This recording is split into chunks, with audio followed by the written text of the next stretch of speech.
Hi, I'm Andy Stobart from Bridgestone Motorsport. Bridgestone is the official tyre supplier to the FIA Formula One World Championship. That means all the cars in Formula One, whether it be Lotus Racing, Ferrari, McLaren, anyone else, they are all on Bridgestone patented tyres. So Bridgestone bring 2,000 tyres to every Grand Prix. Those 2,000 tyres are distributed between the teams according to the regulations. Regulations stipulate that each driver gets 11 sets of dry tyres. That's the dry tyre like this, which is a slick racing tyre. And those are split between 6 sets of the prime tyre, that's the harder rubber compound we bring to a race, and 5 sets of the option. Bridgestone make 4 different compounds of dry tyres to last the season, called hard, medium, soft and super soft. Between those we have to bring 2 to each Grand Prix weekend. What we try and do is bring a gapped allocation, so that means we might bring the hard and the soft, for instance, or the medium and the super soft. What we did do once this year in 2010 is bring a bigger gap, so we had the hard and the super soft just to see what it did and see how teams react to that. During the course of the race, the teams have to make use, each driver has to make use of both compounds of dry tyre.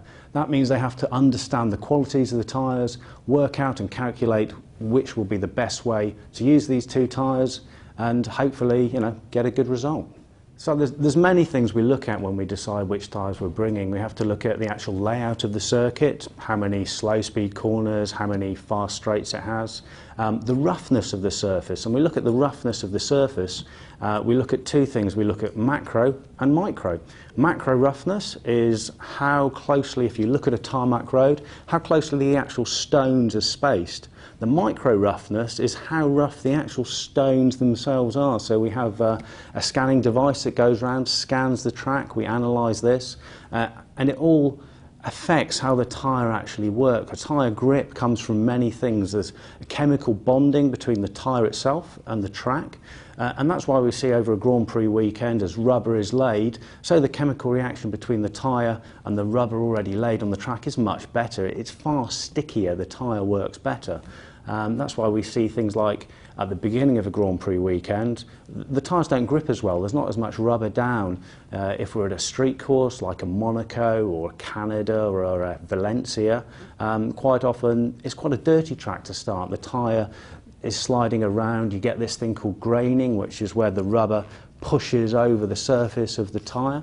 But during the course of the weekend, and you usually hear the racing drivers say, there's quite often complaints at the beginning of the weekend, I've got no grip, I've got graining, and the car's sliding, it's moving around.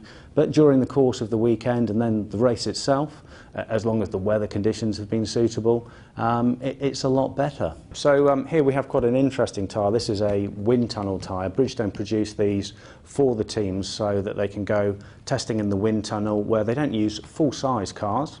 They do on occasion, but most of the development is based on 50% or 60% models of the cars.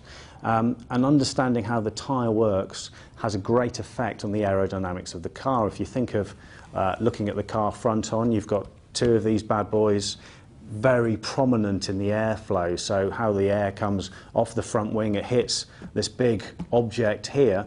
And the tyre shape is something over which teams have no influence. It's the only part on the car that they can't refine and define and change and sculpt, apart from perhaps the driver. They can't change the driver shape too much. The tyre, obviously, it points straight ahead, but also you're turning as well when you're going around corners. That has a big influence. And the tyre shape as well. A lot of aerodynamic load pushes down on the tyres, and the tyre compresses. So that has a very big effect of the air going behind the tyre. So understanding how this tyre changes shape and moves, how its dynamic shape, is very important for the airflow, very important to understand in developing the cars. Okay, at the end of a race weekend, all the tyres are brought back to Bridgestone. We strip them from the wheel rims. The wheel rims are the team's domain, and the wheel rims go back to the teams. And some of the tyres, we take samples of them, which are sent back to Japan for microscopic analysis to understand exactly how the compound's been working over that particular race weekend. And the majority of the tyres are then sent to be used as fuel, so we're basically reclaiming the energy that's gone into producing the tyres for other purposes. So the tyres do get very hot when they're used. I mean, you could almost fry an egg on it. It wouldn't taste very good.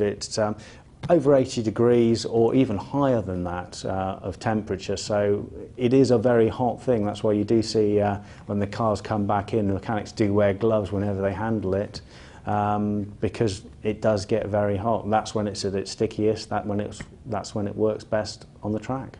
So Bridgestone are leaving Formula One. 2010 will be our final season.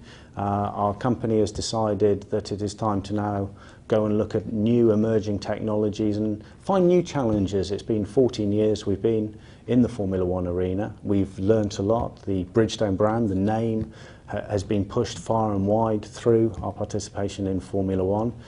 And we've learnt and achieved as much as we feel we can at this stage. So now we're off to look for new challenges and see what the future brings. The tyres are made for racing. It's part of racing at the end of the day. If we were precious about the tyres and wanted them in a museum, we'd be in a very different business. Bridgestone are in Formula One to show their performance, to show the power of their products, which is something we've done very well for the past 14 years.